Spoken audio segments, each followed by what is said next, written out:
शिवसेनेचे खासदार संजय राऊत यांनी लिहिलेल्या सच्चाई या पुस्तकाचा प्रकाशन समारंभ मुंबईत सुरू आहे. आपण थेट तिथे जाऊयात. उद्धव ठाकरे बोलतात. पीठावर येणारा कोणत्याही परवानगीची पर्वा न करता येणारा हा एकमेव माणूस असेल.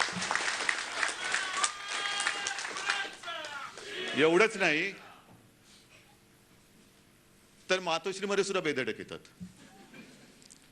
पण वयाने अनुभवाने खूप मोठी अशी व्यक्ती आहे. त्यांना कोणीही म्हणजे त्यांच्या एवढा परिपक्व माणूस मला नाही वाटत आजच्या या राजकारणामध्ये शिल्लक राहिलेला असेल. त्यांना कोणी रोखण्याची हिंमत त्याही वेळेला नव्हती. आणीबाणीत नव्हती तर आता काय असणार. आता म्हणतात आणीबाणी आहे, पण आणीबाणी ती आणीबाणी आणि झेललेली आहे ती ही आणीबाणी असलीच तर काय परवा करतायत. पण एका गोष्टीचं मला खरंच एका गोष्टीमुळे धन्यवाद द्यायचे की आपने जो बात मुझे बताई थी कि दिल्ली में उस वक्त क्या चर्चा चल रही थी विधानसभा के चुनाव के दरम्यान, की कशी माणसं असतात हा एक कळत नकळत म्हणजे मी हे आधी बोललेलं नव्हतं पण आपण सांगितलं म्हणून बोलतोय की 25 वर्ष एकत्र राहिल्यानंतर आता शिवसेना प्रमुख नाही, आत्ताच यांना संपवा. उद्धव काही करू शकत नाही. जेमतेम आला तर किती येतील 8, 10, 12 सीट येतील, तेवढ्यात हा आटपेल.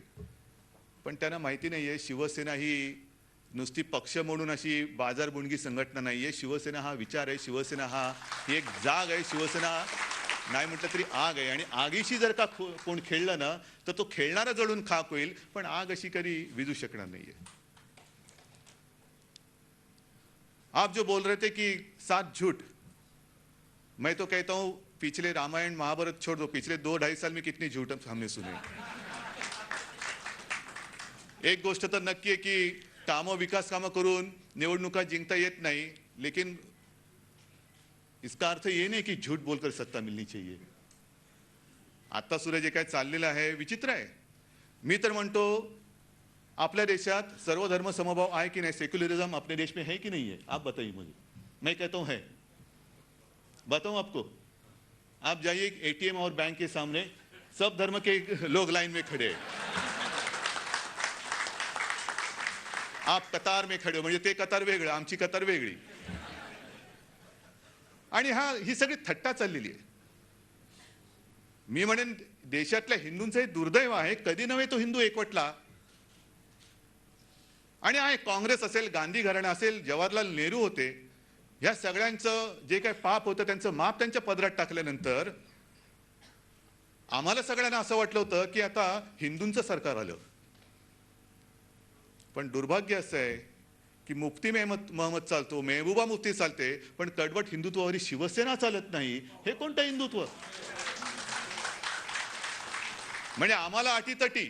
आता ते मी मानत नाही, मी नाही परवा करत, कारण शिवसेना प्रमुखांचं रक्त माझ्या अंगात असल्यानंतर मला त्यांनी शिकवलेलं सत्तेची पर्वा नाही करायची कधी.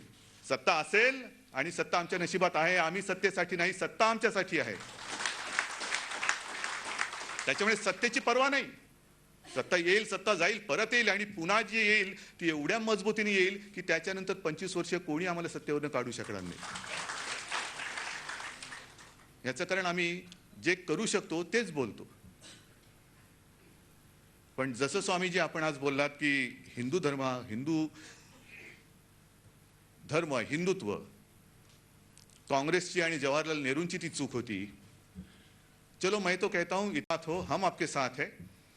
आपण मांडा राज्यसभेत ठराव की हा देश हिंदू राष्ट्र आहे. शिवसेनेचा प्रत्येक खासदार तुमच्या पाठी उभा राहून त्याला पाठीमध्ये देशावर राहणार नाही.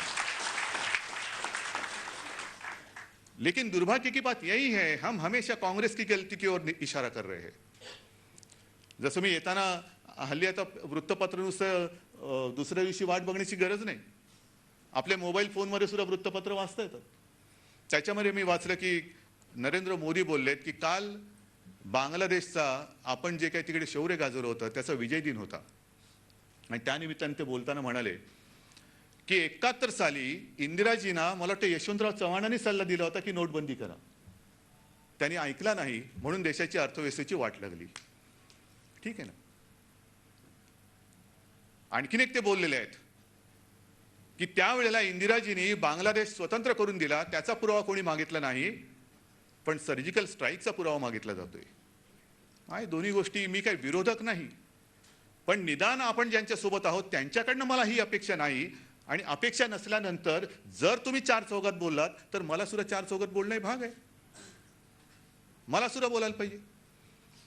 इंदिराजींनी जर 71 साली नोटबंदीचा ठराव किंवा प्रस्ताव यशवंतरावांचा होता आणि त्यांनी सांगितले की तुम्हाला काही वेळ लागले काय, निवडणुका जिंकायच्यात आपल्याला, म्हणून त्यांनी तो धुडकावला असेल आणि अर्थव्यवस्थेची वाट लागली असेल, तर त्यांच्यानंतर 1978 साली मोरारजी भाईंनी नोटबंदी केली होती. मग त्याच्यानंतर का अर्थव्यवस्था कोलमडली आपली? का पुन्हा नोटबंदीची आवश्यकता वाटली आपल्याला?